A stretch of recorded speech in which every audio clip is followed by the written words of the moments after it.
يا مساء الورد والفل والياسمين والجمال على حبايب قلبي وحبايب واقعية. وحشتوني جدا جدا جدا جدا جدا جدا من رواية غاليتي، وجايلكم النهاردة بالرواية الجديدة، وهي الأربعيني الجزء الثاني، بس في مسمى آخر: أذوب فيك موتا. وأنا واثقة ومتأكدة إنها هتعجبكم، لأنها للمبدعة المتألقة المتميزة فريدة الحلواني. بس قبل ما نبدأ النهاردة أول حلقتنا، يا ريت اللي بيحب واقعية يدعي لي دعوة من قلبه، لأني محتاجاها بجد. ويا ريت تفرحوني بالاشتراك في القناة وتفعيل زر الجرس على كلمة الكل عشان يوصل لكم كل جديد. وما تنسوش قناة الواتساب فراشات واقعية، هسيب لكم اللينك في أول تعليق مثبت. ويلا كلنا في التعليقات نصلي على رسول الله عليه أفضل الصلاة والسلام، ونسمي الله، ونشوف الحلقة النهاردة بتقول ايه. نفس الدفى مال المكان رغم السنين، ورغم غياب ولادها بعد ما اتجوزوا بنات عمهم سعيد. ونفس الجميلة شروق اللي اتغير بس في المكان، هي اللي جت عليهم ضيفة غصب عنها، لكن دلوقتي بقت مالكة المكان. مش ملكية مادية، لكن ملكية بطيبتها وحبها ليهم، والأهم احترامها للجميع. دي لميس اللي كنا افتكرنا إنها هتكون حرباية زي أمها الله يرحمها، لكن النهاردة اللي يشوفها ما يصدقش إنها نفس المراهقة المتهورة اللي عملت غلطات كبيرة زمان. بقت محتشمة ولابسة لبس إسلامي رغم أناقته وغلو تمنه، لكنه واسع جدا. بتشتغل مع أخواتها في شركتهم بعد ما أبوها مات من سنتين. بتشوف نظرات استغراب بسبب لبسها، وبترد عليهم بنظرات كلها فخر واعتزاز بالاحتشام اللي شجعتها عليه شروق. شروق اللي بقت تقول لها يا أمي من قلبها، وهي الأول مرة تحس بمعنى الكلمة دي اللي عمرها ما دقتها من أمها الحقيقية. عايشين لوحدهم في الشقة دي، بس كلها بهجة ودفى وحب، خصوصا لما عيال يوسف وشريف بيجولهم بيبقوا عيال زيهم. مع إن شروق ست كبيرة ومتقدمة في السن، بس بتلعب معاهم وتهزر على قد ما صحتها بتسمح. أما لميس فبتكون أكتر منهم طفولة. بس أحلى حاجة بقى إن العيال بيحبوها، ولا واحد فيهم بيعرف يعدي من غير ما يشوف عمته لميس. يوسف اقترح لهم زمان إنهم يستقلوا فيلا كبيرة تشيل الكل، لكنها رفضت وقالت سببها: حقكم عليا، أنا مش هقدر أمشي من الشقة دي. أنا اتولدت هنا ولقيت نفسي هنا، عرفت الصح هنا، وبدأت أقرب من ربنا هنا وأمشي في طريقه هنا. الشقة دي مش مجرد حيطة وسقف، البيت ده كان شاهد على لميس القديمة، وكان شاهد قد إيه تعبت عشان أتغير. مش عايزة أمشي منه، عشان كل حتة فيه بتفكرني كنت إيه وبقيت إيه. عشان خاطري بلاش نمشي من هنا. ردهم عليها كان حضن جماعي، ولحسن حظهم إن شوية عائلات في العمارة قرروا يمشوا، فاشتروا شقتهم واتجوزوا فيها، وبقوا كلهم في نفس العمارة وكل واحد في شقته، وبيجتمعوا عند شروق. ولما ماجد توفى من سنتين قرروا يقفلوا الشقة اللي كان ساكن فيها، ولما أختهم تتجوز تسكن فيها، ويبقوا كلهم في نفس المكان. اتنهدت بغيرة لما خدت بالها من نظرات شروق الخبيثة ليها، وقالت بغضب: بطلي بقى ماشي. هبطل ايه يا قلب امك؟ هو انا عملت حاجة يا بنتي؟ ما انا قاعدة بقور الكوسة اهو. عضت على اسنانها من القهر. والله ما تعملهاش عليا يا شوشو، انت عارفة انك قاعدة تبصيلي وتغزيني وانا مش هتكلم. ماشي، نقفل بقى الموضوع ده خالص. سألتها بمكر: موضوع إيه يا بنتي؟ هو انا اتكلمت من ساعة ما رجعتي من شغلك؟ مع انك راجعة بدري بس سكت. قلت يمكن تعبانة شوية ولا حاجة. يا ماما لو سمحتي، انا فاهمة كويس وعارفة انت عايزة تتكلمي في ايه، وعارفة معنى نظراتك. عشان خاطر الموضوع ده يتقفل، انت رجعتي بدري عشانه صح؟ طب قوليلي ايه اللي حصل يا بنتي؟ ضايقك في حاجة؟ كلمك في حاجة تانية بعد آخر مرة اتكلمتوا فيها؟ عينها غامت بحزن وهي بتقول: ما اتكلمناش في حاجة يا ماما، أنا أصلا ما اديتلوش فرصة إن هو يتكلم معايا. كان في شغل المفروض يتعمل بينا، سبته الآيات تخلصوا معاه. قلت لهم مرهقة ومش قادرة أكمل، واستأذنت من إخواتي ورجعت على طول. يا بنتي وهتفضلي كده لحد إمتى؟ الولد بقاله سنة بيلف وراكي وبيحاول يقرب، وأنا عارفة ومتأكدة إن جواكي حاجة ليه. يبقى ليه بقى تعذبي نفسك وتعذبيه؟ ادي نفسك واديه فرصة، صدقيني مش هتندمي. لا هندم يا ماما، هندم لو سلمت قلبي لواحد أصغر مني، هندم لو كان كله جري ورايا عشان بس طمعان في ورثي وحقي في الشركة. ايه اللي يجبرني أدخل تجربة أنا مش ضمناها، مش هاخد منها غير وجع القلب؟ خليني بعيد أحسن. انت غلطانة يا لميس، الولد ما شاء الله عليه راجل وأبوه صاحب شركة، هو اللي ساعده عشان يبنيها. اخواتك نفسهم بيقولوا عليه قصايد. ما افتكرش ان نظرة يوسف وشريف هتخيب في حد. انت عارفة اخواتك كويس، عارفة كل ده، بس برضو من جوايا مش قابلة الموضوع. كونه ان اصغر مني دي لوحدها كارثة تخليني حتى لو جوايا حاجة ليه اجري وابعد عشان ما تكبرش. تفتكري مامته بقى اللي ما عندهاش غيره وهو بالنسبة لها فرخة بكشك على 3 بنات هتوافق انه ياخد واحدة اكبر منه؟ ده غير ان اصلا بالنسبة لهم سن كبير. انا 28 سنة يا ماما، مامته هتخطب له واحدة بالسن ده؟ ولا تشوف له بقى بنت 19 ولا 20 سنة تكون مناسبة له ويتجوزها؟ خلينا منطقيين. بصت لها بحزن وقالت والله اللي اعرفه ادهم بيحبك بجد، هيقف قدام الدنيا بحالها عشانك، واللي انت بتحكي عنه ده وعن اللي عملتيه فيه بيأكد لي ان مؤمن بيحبك وشريكي. جربي يا بنتي، مش هتخسري حاجة. لا هخسر قلبي وهخسر حياتي، وده اللي مش مستعدة ليه ابدا ولا قادرة اتحمله. خليني بعيد كده احسن، وهو شوية وهيزهق ويشوف غيري. بعد ما خلصت شغلها في المحل اللي بتشتغل فيه من 2 سنين رجعت للحارة اللي ساكنة فيها، وبعدها قعدت في أوضتها الخشبية فوق سطح العمارة لسه تحت تأثير الصدمة، وبقها بيبتسم لوحده. وأول ما مسكت طرف هدومها عشان تقلعها جسمها انتفض لما لقت الباب بيتفتح بقوة. بصت قدامها بغضب وقالت بصراخ انت يا زفتة مش هتبطلي بقى تدخلي بالطريقة الهباب دي؟ عملتها من يومين وعدتها لك وكل شوية أنبهك. أقسم بالله يا سما لو كررتيها تاني لكن مدياكي علقة ترقدك شهر في السرير. سما ضحكت وما اهتمتش بغضب أختها اللي أكبر منها ب2 سنين، وكانت فرحانة جدا برجوعها ليهم مع أنهم 5 اخوات، بس ضي اللي أقرب ليها من الكل. هديت شوية وقالت بضحك اهدى يا وحش، مش عايزة أنكد عليك كده وانت جاي مبسوط. ويا ترى بقى سر الابتسامة الحلوة دي بقى؟ العربية وقفت النهاردة صح؟ قولي صح والنبي قولي صح. انت ما بترجعيش مبسوطة كده غير لما بتشوفيه من بعيد. جالك النهاردة؟ رمت جسمها على الكنبة. كلمتي؟ سما شهقت بخضة وجرت وقعدت جنبها وهي بتقول يا نهار اسود، كلمك ازاي يا بنت؟ انطقي، انا عايزة اعرف اللي حصل بالتفصيل حرف حرف، وإياك تخبي عليا حاجة. بصت لها بغيظ وقامت من مكانها واتجهت ناحية الباب وفضلت تبص يمين وشمال عشان تتأكد إن مفيش حد بره. سمعت أختها الصغيرة بتقول اطمني مفيش حد بره. لفت بجسمها وبصت لها باستغراب. كلهم راحوا فين؟ لوت بقها بحركة شعبية يمين وشمال. أمك وأبوك من الفجر مش باينين، خدوا بعض ونزلوا على الساعة 12، معرفش راحوا فين. جاله تليفون اتنطر من على السرير وجري على بره، وياسر في شغله زي ما انت عارفة والوحيد اللي عدل فيهم. أما بقى الكونتيسة يارا قالت خارجة مع أصحابها بقالها 3 ساعات ولا عرف راحت فين ولا مع مين. ردت عليها ضي بغضب شديد يعني ما تعرفيش راحت فين ولا مع مين؟ دي في 3 إعدادي وما بتفتحش كتاب، وبعدين خروجها كتير قوي ومفيش حد فينا عارف أصحابها اللي بتقول إنها بتخرج معاهم. حتى دروسها ما نعرفش مكان السناتر اللي بتاخد فيها، ولا معانا رقم مدرس، ولا حتى أسيستن. كده مش هينفع.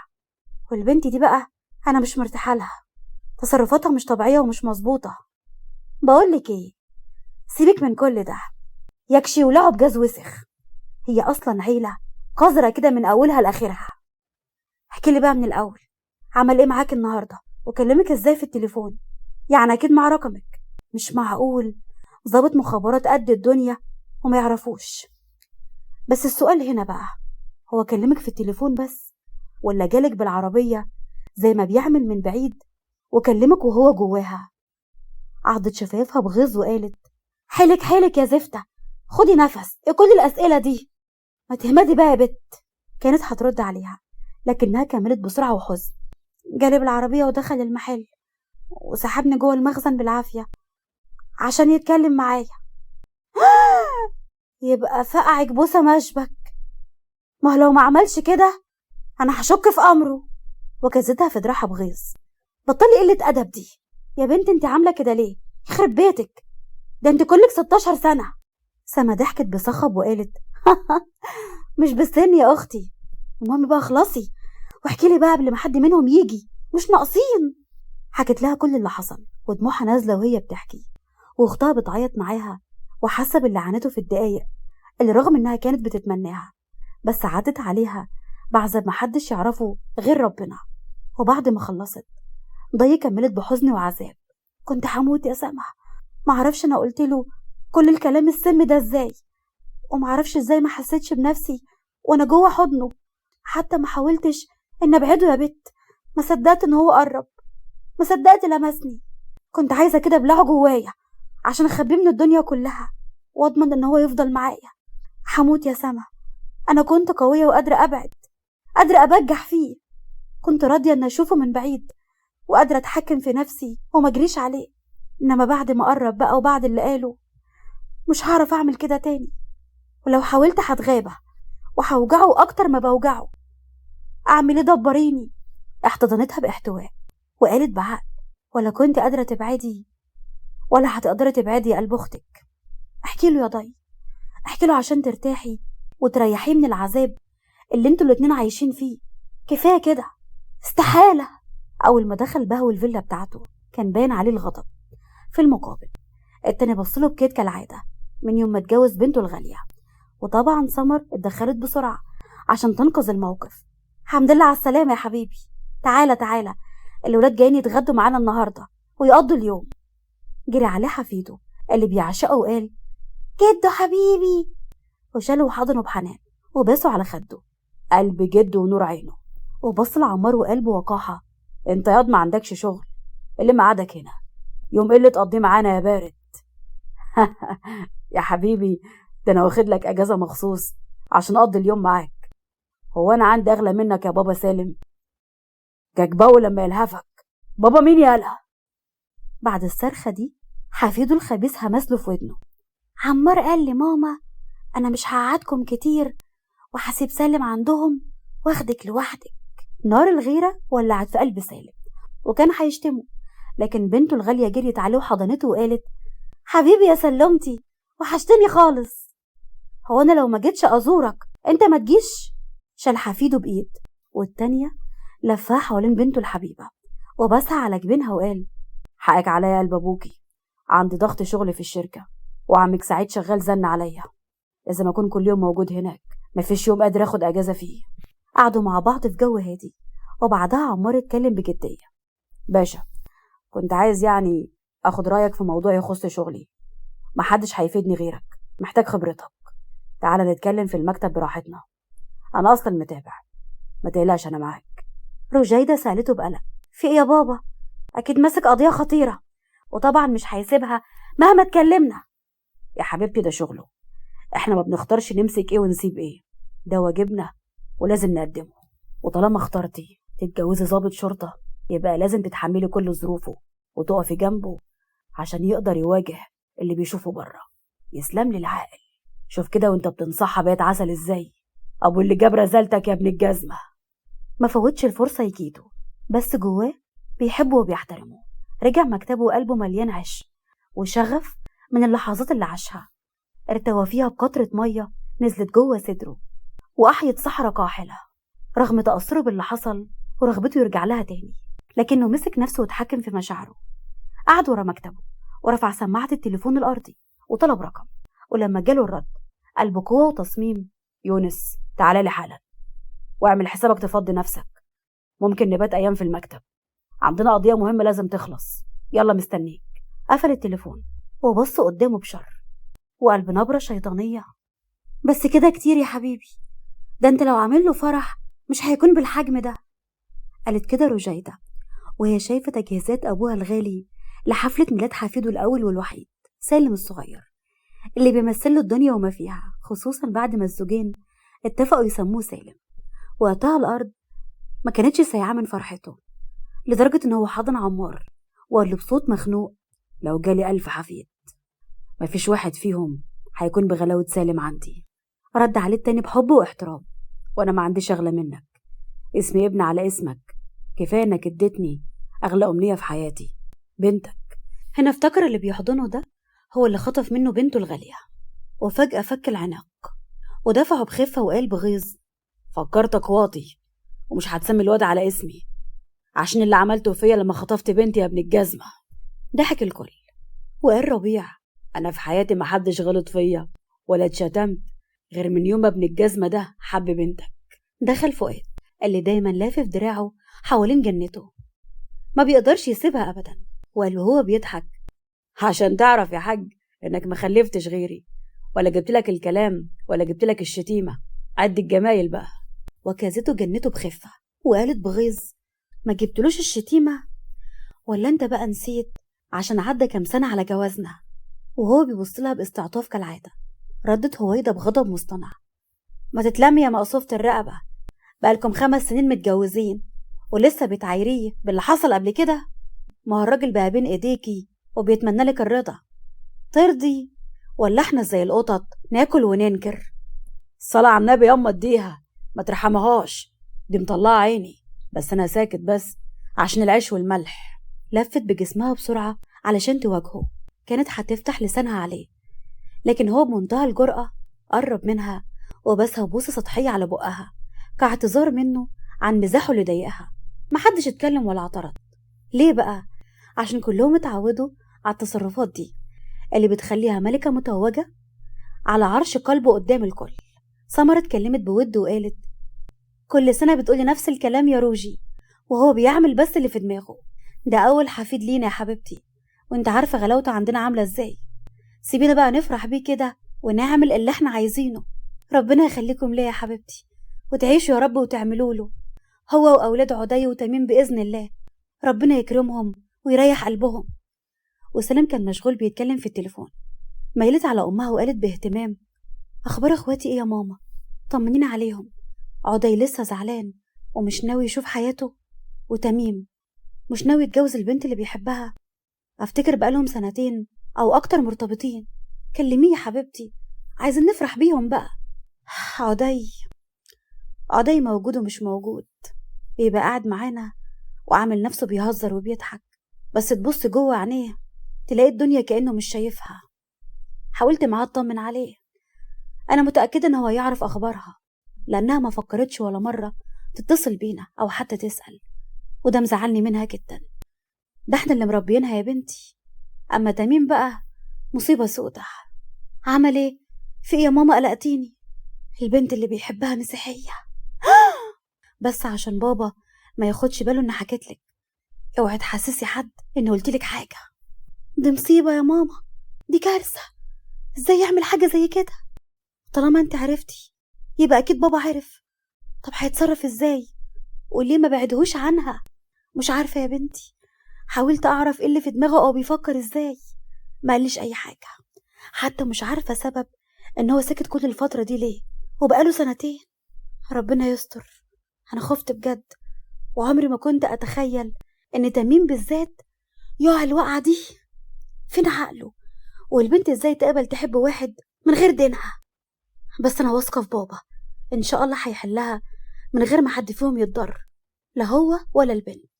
ضي قعدت في أوضتها الصغيرة مع أختها الحبيبة بيتابعوا الصور اللي بتنزل على السوشيال ميديا أول بأول من جوه فيلا سالم الشريف، وبعدها فيديوهات بتبين أجواء الاحتفال الصاخب بحفيده الغالي. كان تركيزها كله على حبيب عمرها وقرة عينها عدي، اللي لحظت شروطه رغم إنه كان بيتكلم مع الناس، وشافت الحزن اللي مستخبي في عينه رغم الابتسامة الباهتة اللي مرسومة على وشه. أما الصغيرة اللي قربت تكمل 17 سنة كانت منبهرة بتوأمه اللي ما كانتش شايفة في الحفلة كلها غير حبيبته، اللي كانت بتحاول تحذره من إظهار علاقتهم قدام الكل. جذبتها أناقته وابتسامته القاتلة، أما عن وسامته فحدث ولا حرج. رغم إنهم توأم مفيش فرق في ملامحهم غير الشارب والشعر. حتى نظراته لسارة لاحظتها بسهولة، ما تعرفش اللي حست بضيق في صدرها من النظرات دي. اتجاهلت الإحساس ده، ومن غير ما تفكر لحظة بدأت تحفظ كل صوره وفيديوهاته اللي ظهر فيها هو بس. لفت لأختها وهي بتقول بحزن: صعبان عليا قوي يا سما، بص برغم كل اللي حواليه، بس تحس كده إنه وقف لوحده، مش حاسس بحد ولا عايز يكلم حد. وليه سبتيه بسهولة؟ كل الإجابات دي عندك انت يا ضي، مش عند حد تاني. للأسف مش هقدر أجاوبه عليها، عشان بحبه مش هقدر أجاوبه، لأن عارفة وقتها هيعمل إيه. مش عايزة أخسره يا سما، رغم إن كل واحد مننا في مكان، بس على الأقل بيفكر فيا، بيجي يشوفني حتى لو من بعيد. الكام دقيقة اللي بيقفهم وأشوفه فيهم عندي بالدنيا وما فيها، هما اللي بيصبروني على الهم اللي أنا عايشة فيه ده، وبيقووني إن أنا أقدر أتحمل وأكمل. كانت هترد عليها، لكن سمعت أصوات فوق السلم بتقول إن عيلتها جاية. مسحي وشك بسرعة واسكتي وخبي التليفونات، أبوكي وأمك رجعوا. بلاش يحسوا إن كنت بتعيطي أو بتشوفي صور على التليفون. عملت اللي هي قالت عليه بسرعة، ووشها كان باين عليه الغضب والحزن. قامت من مكانها وخرجت بره، وقفت قدام باب أوضتها، لفت دراعها على صدرها، بصت لهم بغل وقالت بمعنى خير إن شاء الله، ما طولتوش يعني المرة دي كالعادة. جرى يا روح امك، هو انت هتمنعينا نرجع بيتنا ولا ايه؟ ولا تكوني واقفالنا بالساعة؟ ما تلمي نفسك يا بت. متأكد إن بيتكم يا شعبان؟ قرر يهجم عليها ويضربها، لكن أمها وقفت قدامه ومنعته. سيبك منها وما تردش عليها، انت عارف إنها بتغيظك وبتنكشك. لمي نفسك يا ضي، مش هسكتلك كتير. وانت يا زفتة يا سما، تعالي يلا اعملي كوباية قهوة لأبوكي، راجعين مصدعين من المشوار. انتوا قاعدين متستتين واحنا شاربين المر بره عشان نجيب لكم الطفح اللي بتطفحوه. بلاش الاسطوانة المشروخة دي اللي كلنا حافظينها.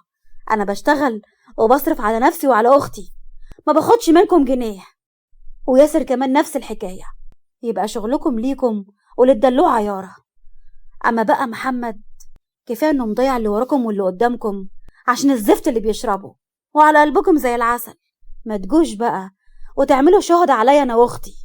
الموضوع اهتدم وكانوا هيضربوها، لكن ربنا لطف لما جه اخوها اللي اكبر منها ب3 سنين، ياسر، الولد اللي ما يشبهش حد من عيلته. ربنا رزقه بالحكمة والاخلاق. من وهو عنده 14 سنة قرر يشتغل ويصرف على نفسه من غير ما يحتاج لابوه وامه. ما كملش تعليم عالي، اختار تعليم متوسط عشان يقدر يشتغل ويكفي نفسه.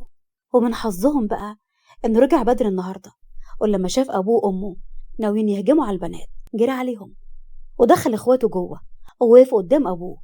انا قلت لك كم مرة ما تمدش ايدك عليهم. انا مش همد ايدي بس، ده انا همد ايدي ورجلي وهقطع رقبتهم الاتنين. ليك شوق في حاجة؟ وقتها حياتي مش هيبقى لها لازمة، وعليا وعلى اعدائي. وانت فاهم يا معلم شعبان ولا؟ امه قطعته بسرعه، مفيش ولا، ومسكت دراع جوزها وبدات تتحرك ناحيه بيتها. تعالى يا شعبان، مش هنقف قدام شويه عيال، مش كل شويه نفرج الحاره علينا. مشي معاها من غير اعتراض، وياسر بص لضي وهز راسه بيأس. مفيش فايدة، انا مش عارف اعمل ايه. اللي مصبرنا عليهم ومخليني قاعد هنا انتي واختك، لو مشيت هتتبهدلوا، ولو وقفت قدامهم تاني هيقتلوك. قلت لك 100 مرة بلاش، احنا مش قدهم. واللي مصبرني برضو عليهم انت واختك، ربنا قادر يخلصنا منهم. ما بدهمش لحد، صدقني. اتأكد ان محدش واخد باله، وقرر يسحبها جوه عشان يتكلم معاها لوحدهم ويصب غضبه عليها لسببين. اولهم غيرته الشديدة من شكلها الملفت، وثانيهم غيابها عن الشغل يومين بسبب عمها. هي فهمت هو ناوي على ايه، فاتجهت بسرعة لزمايلها في الشغل اللي واقفين في مجموعة، انضمت ليهم وبدأت تندمج في الكلام تحت نظراته الغاضبة. رغم رعبها منه وعلمها إنه مش هيسيب لها الحركة دي، بس لقت إن ده أأمن حل عشان ما يتفتحوش. الحفلة خلصت بسلام شكلي، لكن التوأم كل واحد فيهم ناوي يعمل حاجة مجنونة. كل واحد اتحجج إن عنده شغل مهم لازم يتعمل دلوقتي. سلم ما اقتنعش بالكلام ده وقال في نفسه بتشتغلوني يا ولاد الجزمة، ده انا صايع عديم. مثل إن هو مقتنع وأمرهم يمشوا ودعالهم يرجعوا بالسلامة. وأول ما اختفوا من قدامه طلع تليفونه واتصل برقم، ولما رد قال بأمر وجدية وراهم وبس. قفل التليفون وحطه في جيبه واتجه لربيع والعيلة عشان يقعد معاهم زي ما بيعملوا بعد كل مناسبة. تميم ركب عربيته واتجه لمكان يقابلها فيه بعيد عن العيون. اختاره بعناية عشان يبقى قريب من بيت أبوها وتقدر توصل له بسرعة. ركن عربيته على مسافة قريبة ولا بعيدة واتصل بيها، ولما سمعت صوته قال بأمر: تعالي مكاننا حالا. انت اتجننت؟ اجي فين؟ هو احنا عشان اتقابلنا كم مرة هناك يبقى خلاص بقى فرض عليا انك كل ما تتصل بيا انزلك في نص الليل؟ انت بتقولي لي انا الكلام ده؟ انت شايفة نفسك بتتكلمي ازاي؟ تميمي اعقل، عمي هنا مش هقدر انزل. انت ليه مش مقدر موقفي؟ سارة صدقني مش هتتخيلي رد فعلي لو ما نزلتيش حالا. ده لو مش عايزين اطلع لك البيت. طب خليكي مكانك بقى. اللي انت بتقوله ده، انت بتهددني يا تميم؟ انت اللي اتجننتي بجد. انا بهددك يا سارة؟ هو ده اللي فهمتيه من كلامي؟ يعني مش كفاية بالك يومين ما جيتيش الشغل ولا عرفت اشوفك، وانت عارفة اني مسافر بعد بكرة؟ كمان مش هين عليكي تنزلي تراضيني؟ تمام، خليك عندك. خلي عمك ينفعك. وقفل التليفون في وشها من غير ما يديها فرصة ترد.